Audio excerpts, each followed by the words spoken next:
అంబటి రాంబాబు తల్లి గురించి ఎవరు మాట్లాడారో బొత్స సత్యనారాయణ చెప్పాలని ఏపీ హోంమంత్రి వంగలపూడి అనిత సభలో డిమాండ్ చేశారు.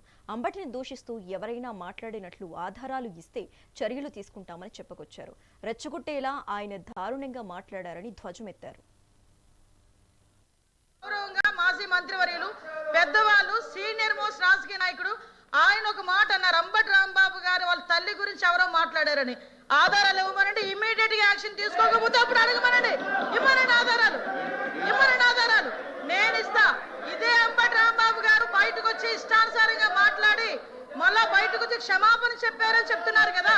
క్షమాపణ చెప్పే ఉద్దేశం అయితే వితిన్ పావు గంటలో వాళ్ళ ఇంట్లోంచి బయటకు వచ్చి మాట్లాడుతూ నా కుక్కను కూడా టచ్ చేయలేరు, ఏ పోలీసు వస్తాడు రమ్మని చెప్పినప్పుడు ఆ మాట్లాడు గురించి మాట్లాడినట్టు అంటే ఇలాంటి మాట్లాడి రచ్చగొట్టేటట్టుగా మాట్లాడి నిన్న జైలు దగ్గరికి వెళ్ళి ఇట్ట పాడతాడు. ఆయన మాజీ మంత్రి అండి, ఏం మాట్లాడుతున్నారండి, ఏ సైకిల్ చేస్తున్నారండి, సమాజానికి ఎటువంటి మెసేజ్ ఇస్తున్నారండి? అలాంటి వ్యక్తి గురించి ఇలాంటి సభలో పెద్దల సభలో ఇంత చర్చ అవసరమా?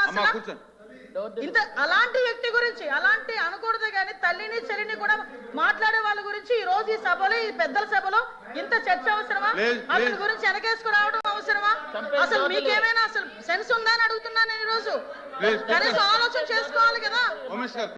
ఎలా పడితే అలా మాట్లాడడానికి, ఏది పడితే మాట్లాడడానికి ఇది దేవాలయం లాంటి కౌన్సిల్ పెద్దల సభ ఇది.